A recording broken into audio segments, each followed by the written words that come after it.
경제 위기에 대해 대부분의 사람들이 믿는 바는 다음과 같습니다. 그들은 위기가 갑자기 닥친다고 생각합니다. 시장은 하룻밤 사이에 폭락하고 은행은 예고 없이 문을 닫으며 상점의 선반은 몇 시간 만에 비어버린다고 말이죠.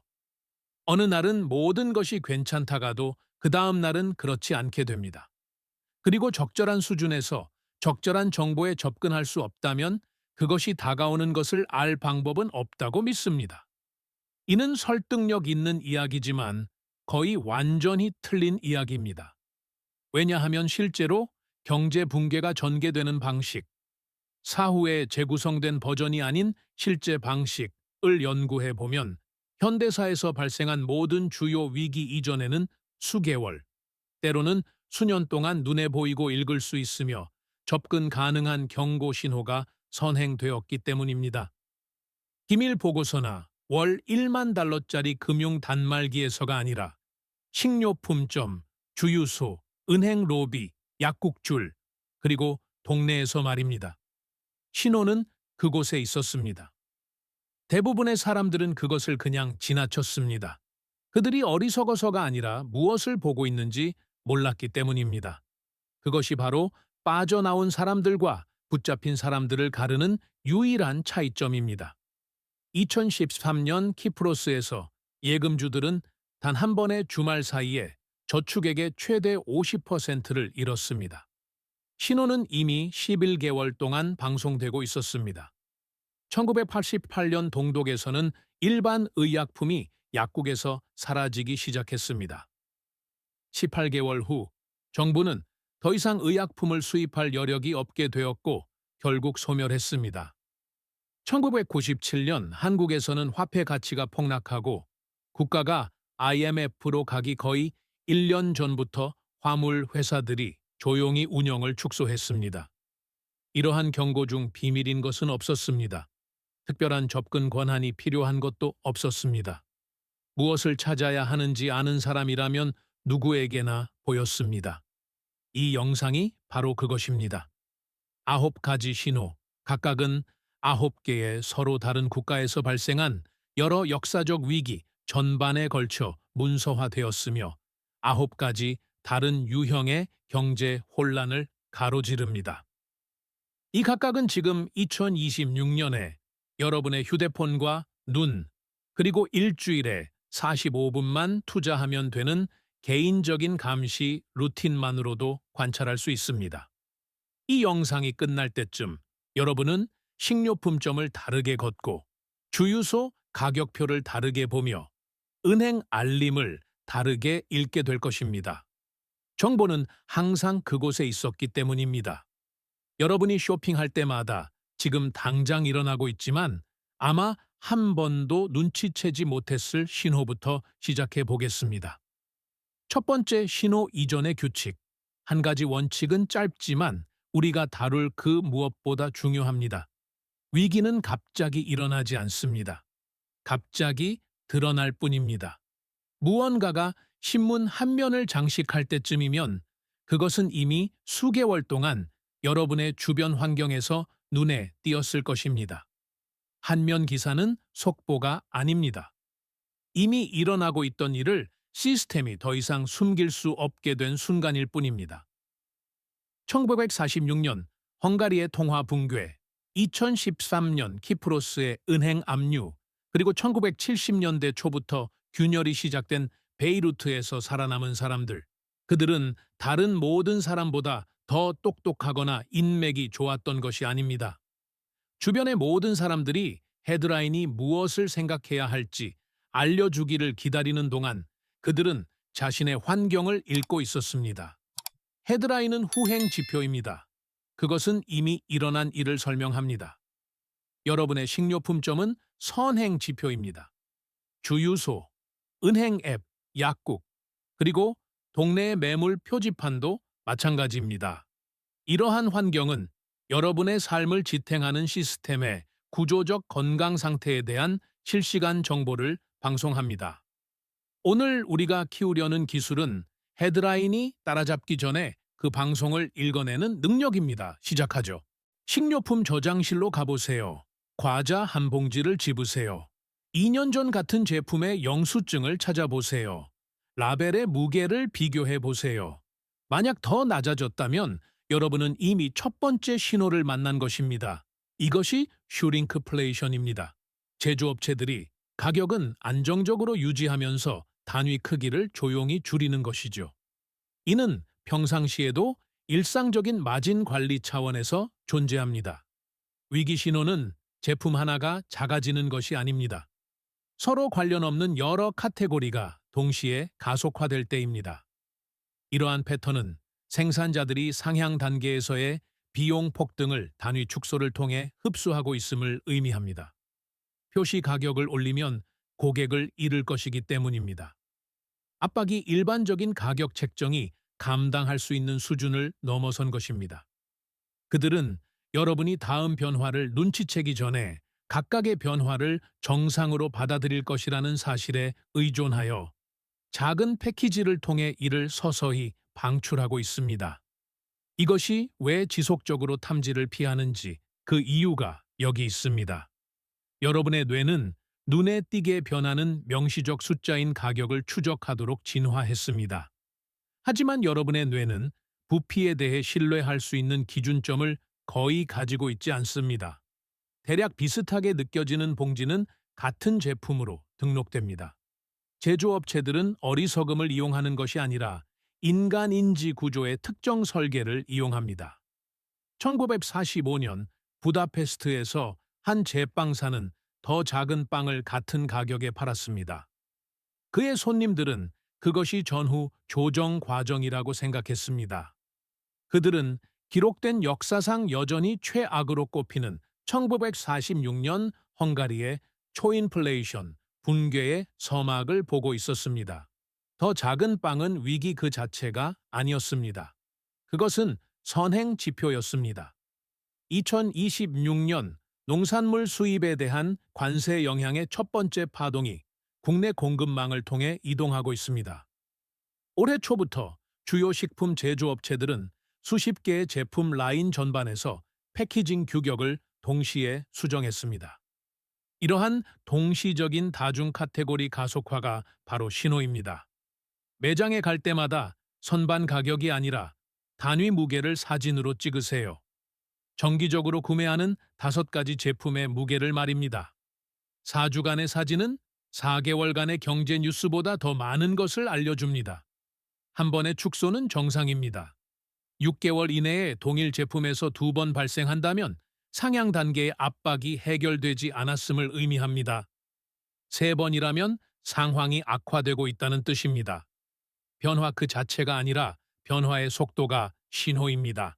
여러분은 대부분의 경우 개별적으로 비어있는 선반을 무의미한 소음으로 취급하도록 훈련받았습니다. 배송이 늦어졌거나 무작위적인 변동일 뿐이라고 말이죠.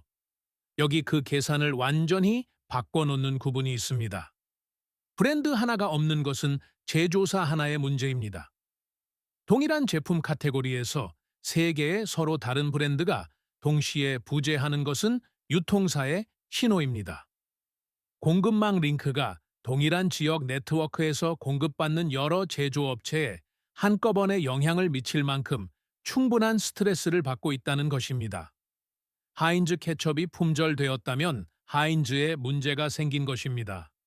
하지만 하인즈, 헌츠, 그리고 매장 자체 브랜드, PB가 모두 동시에 사라졌다면 공장과 매장 사이의 유통 계층 어딘가에서 무언가 고장 난 것입니다. 그 밑에는 거의 아무도 확인할 생각을 하지 않는 기법이 있습니다. 그것은 페이싱이라고 불립니다. 매장 직원들이 제품을 선반 앞쪽으로 당겨 놓아 통로에서 볼 때 섹션이 꽉 찬 것처럼 보이게 하는 것입니다. 깔끔하게 줄지어 있는 5개의 캔은 재고가 가득 찬 것처럼 보입니다. 그 캔들 뒤로 손을 뻗어보세요. 아무것도 없습니다. 1m의 빈 공간뿐입니다. 매장이 시각적인 연출로 공급 제약을 은폐하고 있는 것입니다. 다음에 매장에 가면 3개의 서로 다른 통로에서 앞줄 뒤로 손을 뻗어보세요. 그곳에서 발견하는 것이 정직한 재고입니다. 통로에서 보이는 것은 그들이 여러분에게 보여주고 싶은 이야기일 뿐입니다. 1980년대 후반 소련 모스크바의 식료품점들은 모든 품귀 현상을 일시적인 유통 현대화 작업으로 설명하라는 공식 지시를 받았습니다. 그러한 언어 뒤에서 지역 유통업체들은 거의 2년 동안 출하량을 줄여왔습니다. 개별적으로 비어 있는 곳이 아니라 여러 매장에서 카테고리 패턴을 추적한, 즉, 동일한 카테고리가 반복적으로 사라지는 것을 포착한 시민들은 붕괴 전 가게 비축분을 마련했습니다. 시스템은 24개월 동안 속삭였습니다. 2026년에 가장 면밀히 주시해야 할 카테고리는 달걀, 식용유, 통조림, 단백질, 그리고 실온 보관 유제품입니다. 가금류 공급 압박과 농산물 수입, 관세 구조의 교차점은 이미 특정 지역 소매 체인에서 카테고리 공백 패턴으로 나타나는 긴장을 만들어냈습니다. 한 가지 더 징후가 있습니다. 고객당 2개 한정 표지판입니다. 이 표지판은 들어오는 공급 제약에 대한 관리 수준의 논의 없이는 게시되지 않습니다. 매장이 공개적으로 자체 조기 경보 프로세스를 수행하고 있는 것입니다. 그것을 읽으세요. 대부분의 사람들이 추적하는 것, 즉 가격이 어느 수준에 도달하는지를 추적하는 것을 멈추십시오. 대신 가격이 변하는 속도를 추적하기 시작하십시오.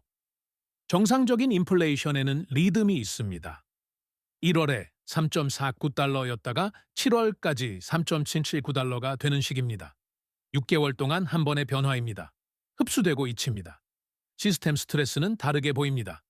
월요일에 3.49달러, 수요일에 3.779달러, 2주 뒤에 3.59달러, 그 다음 주에 3.999달러가 됩니다. 일관된 방향도 없고 예측 가능한 간격도 없습니다. 가격이 춤을 추고 있으며 어떠한 정상적인 업데이트 주기보다 빠르게 변하고 때로는 뚜렷한 논리 없이 다시 올라가기 전에 하락하기도 합니다. 가격이 이런 식으로 움직일 때 가격을 책정하는 주체는 자신의 미래 비용을 자신 있게 모델링할 능력을 상실한 것입니다. 소매업체는 가격표를 가볍게 바꾸지 않습니다. 노동력과 운영 대역 폭이 소모되기 때문입니다.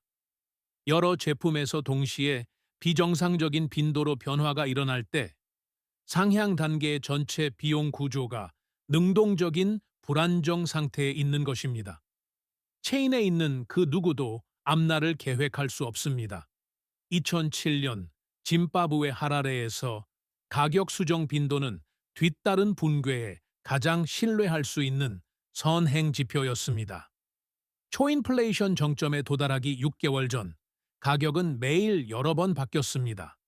하지만 그 6개월 전에는 매주 바뀌고 있었습니다. 그전에는 며칠에 한 번씩이었습니다. 가속화의 각 단계는 다음 단계를 예측했습니다.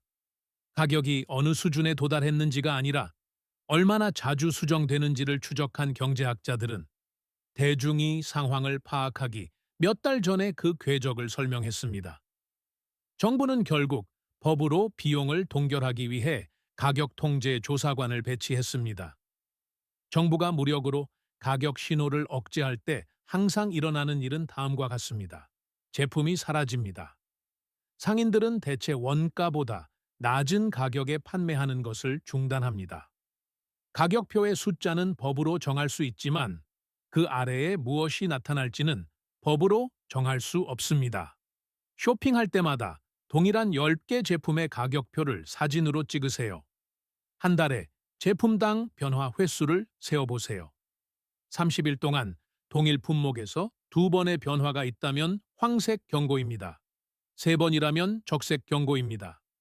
한 달에 3번 이상의 수정을 기록하는 제품은 상향 비용 구조가 능동적인 혼돈 상태에 있는 것입니다. 은행은 정밀하게 설계된 커뮤니케이션 전략을 가지고 있습니다. 카드 디자인 변경, 지점 리모델링 공고 등 중요하지 않은 모든 것들은 크고 반복적으로 소통됩니다.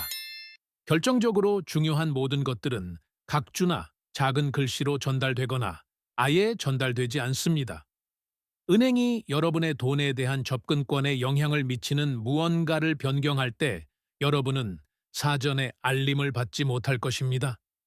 여러분은 자신이 가지고 있다고 생각했던 권리를 행사하려고 할 때에야 비로소 그것을 발견하게 될 것입니다. 주시해야 할 네 가지는 다음과 같습니다. 첫째, ATM 일일 인출 한도입니다. 대부분의 사람들은 한도를 초과하려고 시도하기 전까지는 자신의 실제 현재 한도를 모릅니다. 이것은 통보 없이 일방적으로 변경될 수 있습니다. 뱅킹 스트레스 상황에서 금융기관이 실물 현금 보유고를 더 신중하게 관리함에 따라 한도는 조용히 축소됩니다. 둘째, 송금 처리 시간입니다. 표준 국내 송금은 정상 조건에서 영업일 기준 1일 이내에 완료됩니다. 은행이 유동성 압박을 받을 때 겉으로는 정상인 것처럼 보이면서 예금 유출을 늦추기 위해 시간이 연장됩니다. 현재 처리 시간이 약간 지연되고 있습니다. 는 기술적인 불편함이 아니라 고객 서비스 언어로 표현된 유동성 관리 결정입니다. 셋째, 점검 시간입니다. 정기 점검은 예측 가능하며 주말 밤에 짧게 이루어집니다. 점검창이 평일 오후에 나타나거나 길게 이어지거나 짧은 기간에 자주 반복된다면 해당 기관은 예정되지 않은 무언가를 관리하고 있는 것입니다. 넷째, 거액 현금 인출 시 창구에서의 마찰입니다. 은행은 여러분이 자신의 돈을 왜 인출하는지 물어볼 법적 의무가 없습니다. 질문이 이례적으로 느껴질 때, 여러분의 답변에 망설임이 생길 때, 이유 없이 거래가 지연될 때, 여러분은 비공식적인 압박 테스트를 경험하고 있는 것일 수 있습니다. 2013년 3월 키프로스에서는 은행 시스템이 12일 동안 중단되었습니다. 은행이 다시 문을 열었을 때 10만 유로 이상의 계좌를 가진 예금주들은 자산의 최대 50%가 파산해가는 은행의 주식으로 전환된 것을 발견했습니다. 이는 현대 서구 경제에서 한 번도 사용된 적 없는 바일 인 방식이었습니다. 신호는 11개월 동안 방송되고 있었습니다. 조용히 연장된 처리 시간, 언론 보도 없는 ATM 한도 축소, 그리고 거액 송금 시의 이례적인 지연이 그것이었습니다. 그 창구 기간 동안 예금을 옮긴 사람들은 돈을 지켰습니다. 마찰을 일상적인 불편함으로 치부한 사람들은 그러지 못했습니다. 지금 당장 여러분의 실제 ATM 한도를 파악하세요. 테스트해 보세요. 오늘 날짜와 함께 기록해 두세요. 90일 후에 다시 확인해 보세요. 휘발유 가격은 미국에서 가장 많이 주시되는 소비자 가격입니다. 모든 사람이 그 숫자를 추적합니다. 하지만 그 숫자들 사이에 격차를 추적하는 사람은 거의 없습니다. 정상적인 유통 조건에서 대도시 지역 내 연료 가격은 단 몇 센트 차이밖에 나지 않습니다. 소매 연료를 지배하는 지역 공급 관계와 도매 구조는 안정적이고 예측 가능한 차이를 만들어냅니다. 그 범위가 확장될 때, 즉 도시 내 최저가와 최고가 사이의 격차가 30, 40 또는 50센트까지 벌어질 때 여러분은 가격 폭리를 보고 있는 것이 아닙니다. 여러분은 유통 네트워크의 균열을 보고 있는 것입니다. 서로 다른 주유소들이 불평등한 압박 속에서 서로 다른 공급 관계를 통해 연료에 접근하고 있는 것입니다. 어떤 곳은 정상적인 공급망에 문제가 생겨 2차 소스에서 공급받기 때문에 더 많은 비용을 지불합니다. 최저가와 최고가 사이의 달러 격차는 지역 유통 네트워크가 얼마나 파편화되었는지를 직접적으로 측정합니다. 디젤은 더 민감한 신호입니다. 디젤은 상업용 화물, 트럭 운송, 철도 및 농업의 동력권입니다. 디젤 가격이 일반 휘발유에 비해 불균형하게 급등할 때 상업 물류는 공급 측면의 스트레스를 받고 있는 것입니다. 그리고 상업 물류가 스트레스를 받으면 그것을 통해 운송되는 모든 것이 동시에 더 비싸지고 안정적인 공급이 어려워집니다. 2007년 6월 이란 정부는 전국적인 연료 배급제를 발표했습니다. 그것은 하룻밤 사이에 닥친 것처럼 보였습니다. 4일 만에 주요 도시의 주유소 12곳이 공격받고 불탔습니다. 발표가 갑작스럽게 느껴졌기에 대중의 반응은 폭발적이었습니다. 하지만 갑작스러운 것이 아니었습니다. 지역 간 연료 가격 격차는 이미 수개월 전부터 측정 가능할 정도로 벌어지고 있었습니다. 외곽 지역의 주유소들은 현금 결제만을 요구하기 시작했습니다. 공식적인 정책이 나오기 전부터 비공식적인 거래당 한도가 나타났습니다. 공급 시스템은 권력자 중 누구도 그것을 명명하기 몇 달 전부터 배급 결정을 방송하고 있었습니다. 가스버디, 갓버디를 사용하여 저렴한 기름을 찾기 위해서가 아니라 설정해둔 기준선에서 격차가 벌어지고 있는지 추적하기 위해 대도시 전역의 가격 스프레드를 매핑하세요.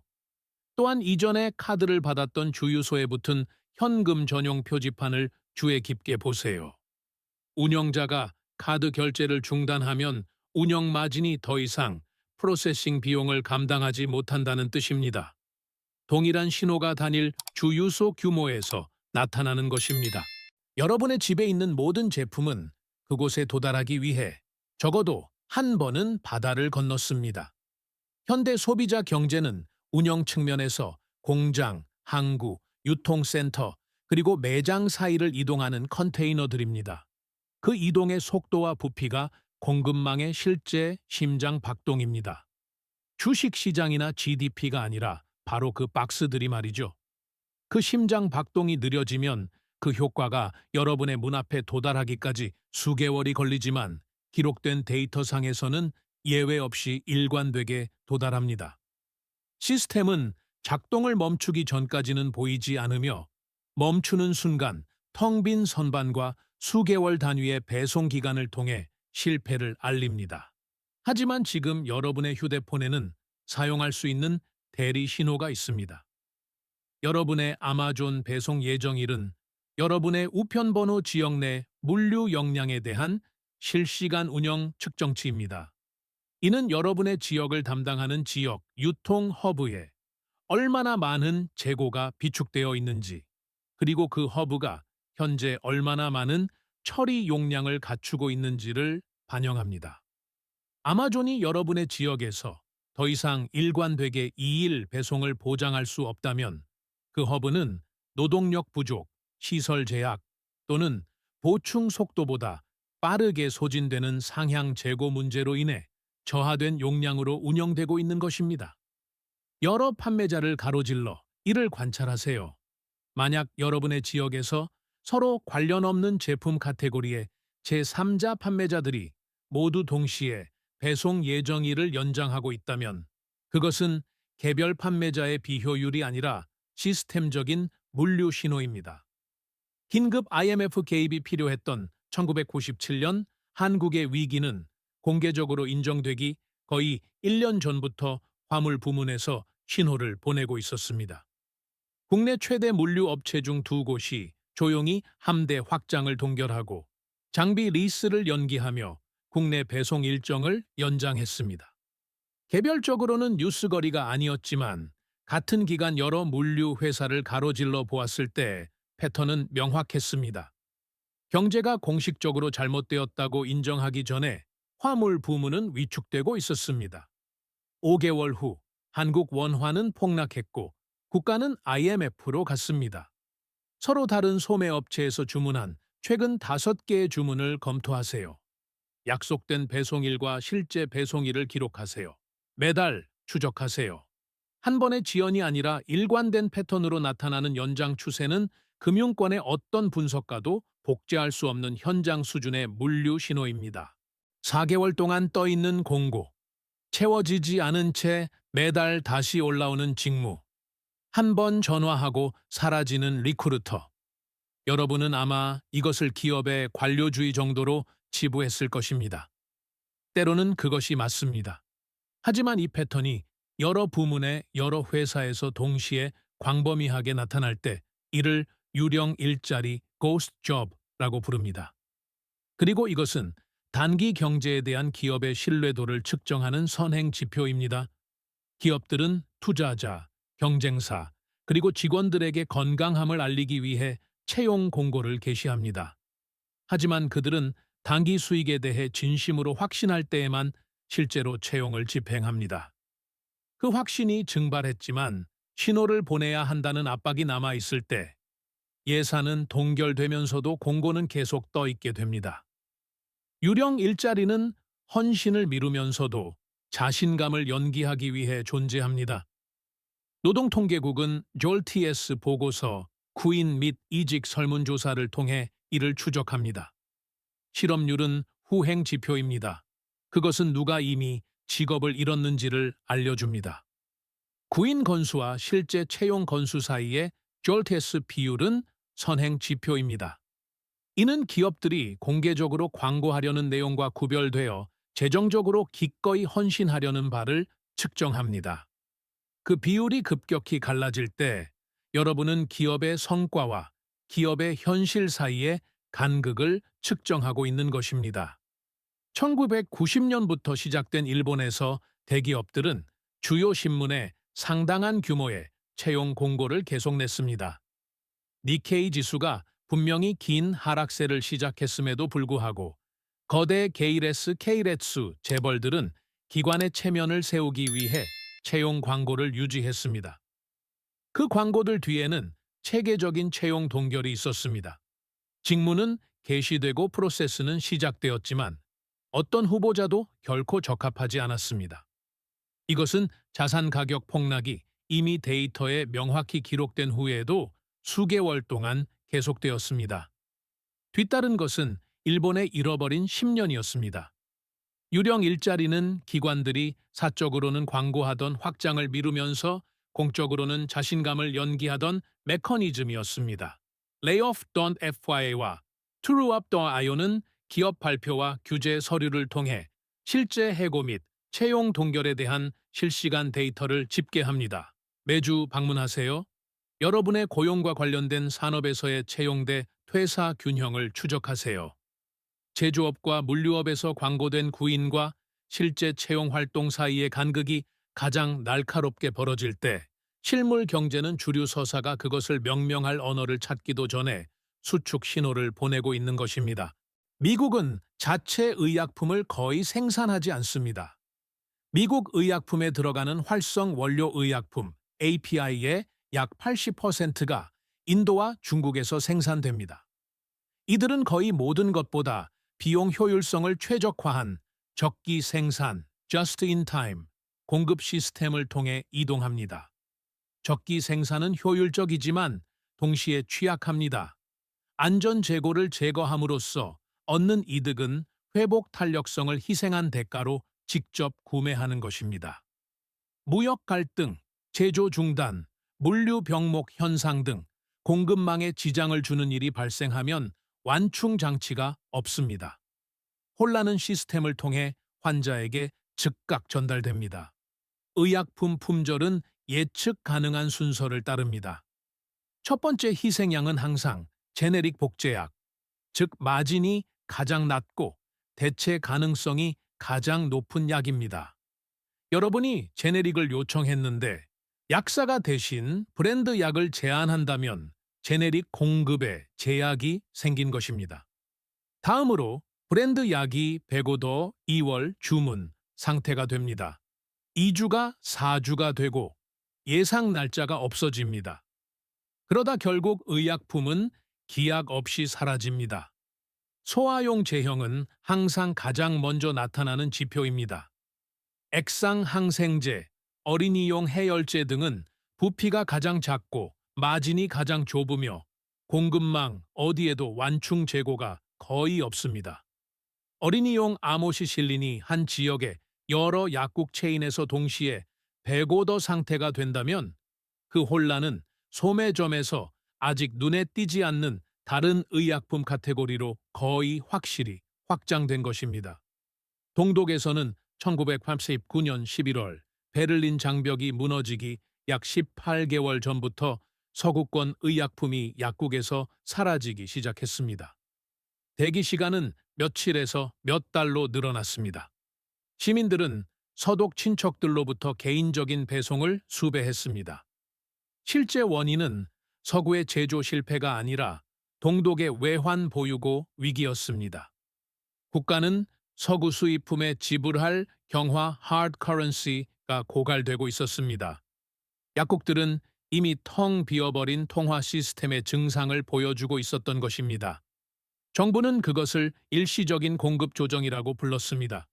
18개월 후 정부는 존재를 멈췄습니다. FDA는 fda.gov에서 약품 부족 데이터베이스를 운영합니다. 누구나 접근 가능하고 지속적으로 업데이트되며 모두에게 열려 있지만 제약업계 이외의 사람들은 거의 확인하지 않습니다. 매달 확인하세요.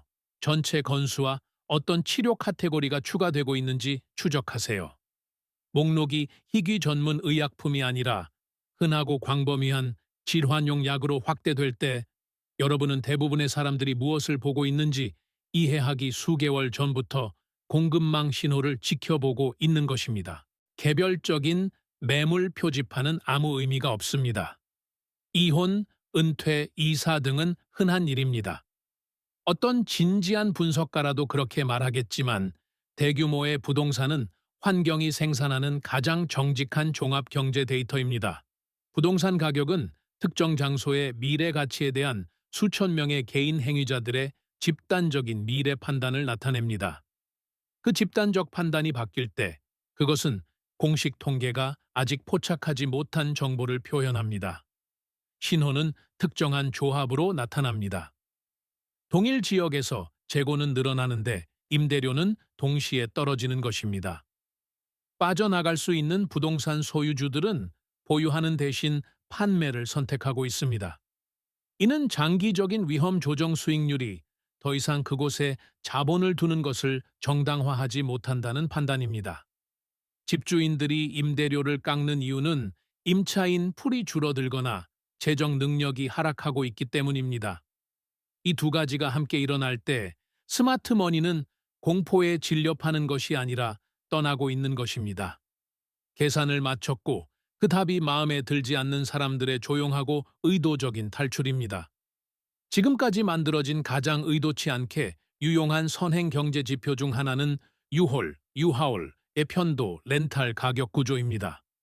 유홀은 각 위치의 실시간 수요와 공급에 따라 편도 렌탈 가격을 동적으로 책정합니다. 많은 사람들이 도시를 떠나면 트럭 재고가 고갈되어 나가는 가격이 상승합니다. 사람들이 도착하면 가격은 내려갑니다. 서로 다른 도시에서 출발하는 동일한 편도 이동 간의 가격 차이는 어떤 정부 인구 보고서도 화폐 가치만큼 복제할 수 없는 실시간 인구 흐름 지도를 생성합니다. 여러분의 도시에서 주요 목적지로 가는 편도 렌탈 비용이 현재 얼마인지 확인하세요. 그런 다음 반대 방향을 확인하세요. 그 비대칭성이 군중이 움직이는 방향을 알려줍니다. 1973년에서 1975년 사이 베이루트에서 부동산 거래는 레바논 내전이 될 균열을 방송하고 있었습니다. 첫 총성이 울리기 2년 전부터 종교가 섞여 있던 동네에서는 조용하고 질서 있는 인구 이동이 일어나고 있었습니다. 기독교 가문은 동쪽으로, 이슬람 가문은 서쪽으로 말이죠. 각 개별 거래는 평범해 보였고 명시된 일상적인 이유로 진행되었습니다. 아무도 강요받지 않았습니다. 사람들은 환경이 덜 안정적으로 변하고 있다는 사적인 느낌에 기반하여 합리적인 주거 결정을 내리고 있었던 것입니다. 부동산 중개인들은 그것을 자연스러운 시장의 흐름이라고 불렀습니다. 1975년 베이루트는 전쟁 중이었고 1973년 이후 부동산 데이터에서 보였던 인구 패턴과 거의 정확히 일치하는 선을 따라 물리적으로 나뉘었습니다. 나 레드핀에서 15분을 보내보세요. 단순히 매물 가격뿐만 아니라 매물이 팔리기 전까지 시장에 머무는 기간인 매물 일수 (Days on Market를 확인하세요.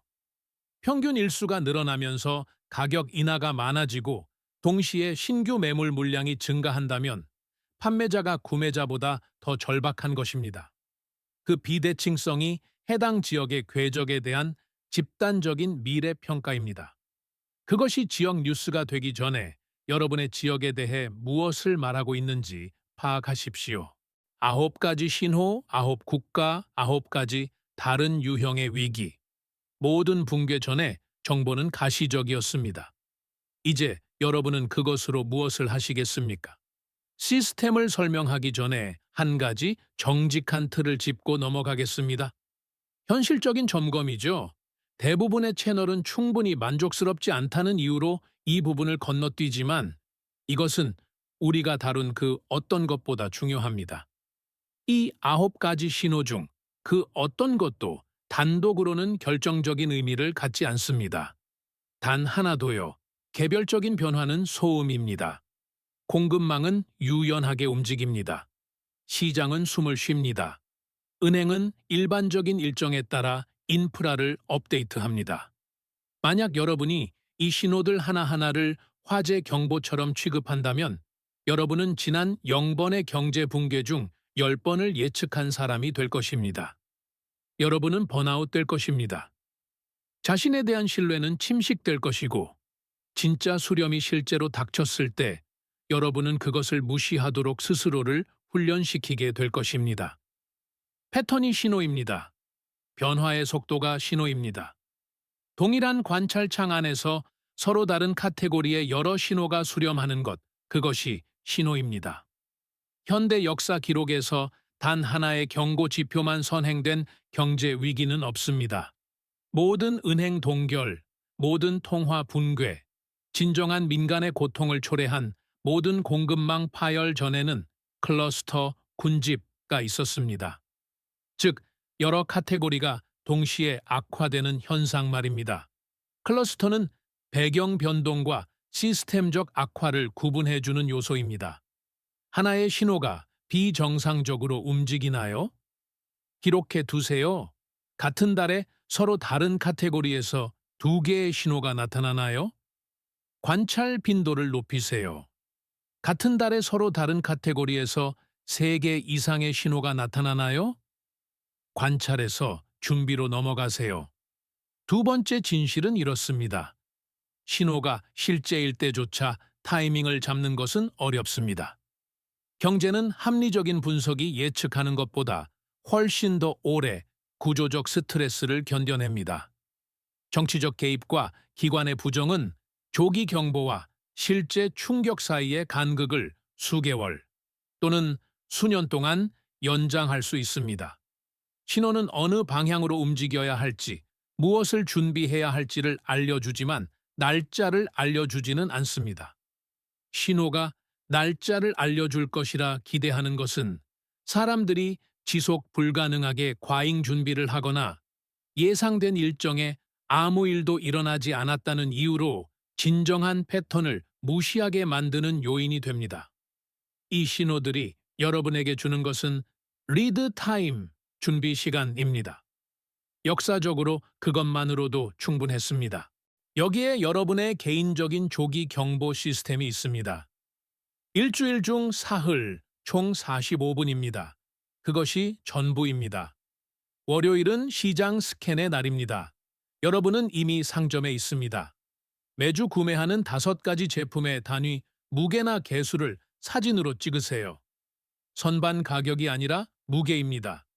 매주 월요일마다 같은 5가지 제품을 대체 없이 찍으세요. 3개의 통로를 걸으며 카테고리 공백을 찾으세요. 동일한 제품 카테고리의 여러 브랜드가 동시에 부재하는 섹션 말입니다. 3개의 서로 다른 선반에서 수량 제한 표지판이 있는지 확인하세요. 앞줄 뒤로 손을 뻗어 실제 재고 깊이가 페이싱이 보여주는 것과 일치하는지 측정하세요. 계산대에서 현금 전용 표지판이 있는지 확인하세요. 이미 그곳에 있는 동안 10분이면 충분합니다. 수요일은 디지털 스캔의 날입니다. 3가지 소스에 15분을 투자하세요. 가스버디, 갓버디. 대도시 전역의 가격 스프레드를 매핑하세요. 기름값이 비싼지가 아니라 최저가와 최고가 사이의 격차가 설정해둔 기준선에서 벌어지고 있는지 추적하세요. 비싼 가격은 한면 기사일 뿐이지만 벌어지는 격차는 선행 지표입니다. Layoff Don't Apply. 여러분의 고용과 관련된 산업에서의 채용대 퇴사 균형을 확인하세요. 광고된 일자리와 실제 채용 사이의 간극이 커지고 있나요? 4주간의 추세는 어떻습니까? FDA.gov의 FDA 의약품 부족 데이터베이스. 현재 부족 목록에 올라있는 의약품의 총 건수가 지난주보다 10건 이상 변했나요? 어떤 치료 카테고리가 추가되고 있는지 기록하세요. 15분입니다. 이제 여러분은 도시의 물류 건강 상태, 해당 분야의 고용 궤적, 그리고 국가의 의약품 공급 상태에 대한 최신 판도값을 갖게 되었습니다. 대부분의 사람들은 찾아볼 생각조차 하지 않기에 이 그림을 결코 조립해내지 못할 것입니다. 금요일은 뱅킹 체크의 날입니다. 90초면 됩니다. 은행 앱에 로그인하거나 ATM을 사용하세요. 현재 1일 인출 한도를 확인하세요. 오늘 날짜와 함께 기록해 두세요. 지난달에 기록한 것과 비교해 보세요. 실제 한도를 모른다면 이번 주에 확인하세요. 숫자를 기록하고 30일 후에 다시 확인하세요. 이제 채점 시스템입니다. 우리가 이 영상에서 다룬 내용과 일치하는 모호한 변동이 아닌 명확하고 확정적인 신호를 관찰할 때마다 1점을 기록하세요. 뒷부분이 비어있는 페이싱된 선반, 여러 브랜드에 걸쳐 비어있는 동일 카테고리, 2주 만에 2번 가격이 변한 동일 제품, 지난달보다 낮아진 ATM 한도, 10건 이상 증가한 FDA 부족 건수, 기준선보다 넓어진 대도시 연료 스프레드, 여러 무관한 판매자들에게서 동시에 연장된 아마존 배송 기간, 매달 말에 점수를 합산하세요. 0점에서 2점은 정상적인 배경 소음입니다. 수렴되는 것이 없습니다. 루틴을 계속하세요. 변경할 것은 없습니다. 3점에서 5점은 무언가 쌓이고 있음을 의미합니다. 식품 및 생필품 비축량을 31분으로 늘리세요. 은행 시스템 외부에 보유하는 실물 현금을 늘리세요.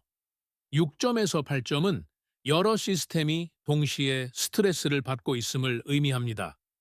이 수준은 역사적으로 상당한 구조적 긴장을 나타냅니다.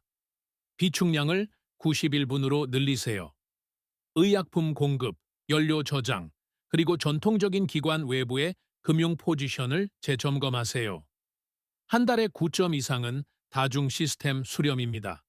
이는 역사적 분석에서 일관되게 중대한 혼란에 선행하는 임계값입니다. 적절한 대응은 준비를 멈추고 이미 세워둔 계획을 실행하기 시작하는 것입니다. 이 논리는 편집증이 아닙니다. 보험 계리학적인 것입니다. 여러 독립 변수가 동시에 악화되는 것은 무언가를 의미하는 상관관계입니다. 정량화된 관찰에 반응하여 보정되고 체계적으로 대비 수준을 높이는 것은 프레핑이 아니라 엔지니어링입니다. 1945년 가을 부다페스트로 돌아가 봅시다. 더 작은 빵을 팔던 제빵사 말입니다. 그의 손님들은 어리석지 않았습니다. 그들은 주변 환경의 신호를 읽는 틀이 없는 상태에서 합리적인 사람들이 하는 행동을 정확히 수행했을 뿐입니다. 그들은 사용 가능한 가장 안심되는 설명을 받아들였고 그 변화를 일시적인 불편함으로 분류한 뒤 일상으로 돌아갔습니다. 그것은 완전히 상식적인 반응이었습니다. 동시에 그것은 잘못된 반응이었습니다. 그들에게 지능이 부족해서가 아니라 결론을 바꿀 수 있었던 특정한 기술이 부족했기 때문입니다. 그 기술이 바로 이제 여러분이 가진 것입니다. 헝가리의 통화 붕괴를 이겨낸 사람들은 팽괴, 팽호화가 벽지가 되기 전에 예비분을 마련했습니다. 2013년 키프로스의 베이린을 겪으며 저축을 지킨 사람들은 은행 휴업이 발표되기 전에 계좌를 옮겼습니다. 내전이 물리적 지형으로 굳어지기 전에 가족들을 베이루트에서 탈출시킨 사람들은 분쟁의 이름이 붙기 전에 동네 데이터를 읽었습니다. 그들 중 누구도 이웃보다 운이 좋았던 것이 아닙니다. 더 나은 정보원을 가졌던 것도 아닙니다. 정보는 모두에게 동일했습니다. 같은 상점에 들어가고 같은 ATM을 사용하며 같은 주유소를 지나치는 누구에게나 신호는 보였습니다. 차이점은 그들이 자신이 무엇을 보고 있는지 알고 있었다는 것입니다. 그들은 더 빨랐습니다. 그들은 행동이 긴박해지기 전에, 즉 군중이 상황을 파악하기 전 풍부해 보였던 옵션들이 혼란 속에서 남은 것들로 좁혀지기 전에 행동했습니다. 그것이 게임의 전부입니다. 항상 그것이 게임의 전부였습니다. 일찍 파악하고 보정된 상태를 유지하며 비례적으로 움직이십시오. 이것은 여러분의 삶으로부터의 퇴보가 아닙니다. 모든 것이 붕괴되고 있다는 선언도 아닙니다. 이것은 일주일에 45분 동안 드라마 없이 실행되는 여러분의 주변 환경의 패턴 인식을 일관되고 합리적으로 적용하는 것입니다. 이를 통해 주변 대부분의 사람들이 결코 갖지 못할 의사결정 리드 타임을 확보하는 것이죠. 신호는 이미 저 밖에 있습니다. 그중 일부는 오늘 우리가 다룬 자료를 숙지한 사람들에게 역사적으로 익숙해 보이는 패턴으로 지금 2026년에 방송되고 있습니다. 여러분은 이제 그 시간을 투자했습니다. 이 정보를 가지고 무엇을 할지는 전적으로 여러분의 몫입니다. 우리 경제에 숨겨진 신호들에 대한 이 분석이 여러분이 일상 환경을 바라보는 방식을 바꾸었다면 채널을 구독하고 이 영상에 좋아요를 눌러주세요. 우리는 너무 늦기 전까지 종종 무시되곤 하는 역사적 패턴과 실시간 데이터를 밝혀내는데 전념하고 있습니다. 정보를 계속 얻고 대비를 유지하며 이 깨어있는 관찰자들의 커뮤니티가 성장할 수 있도록 도와주세요.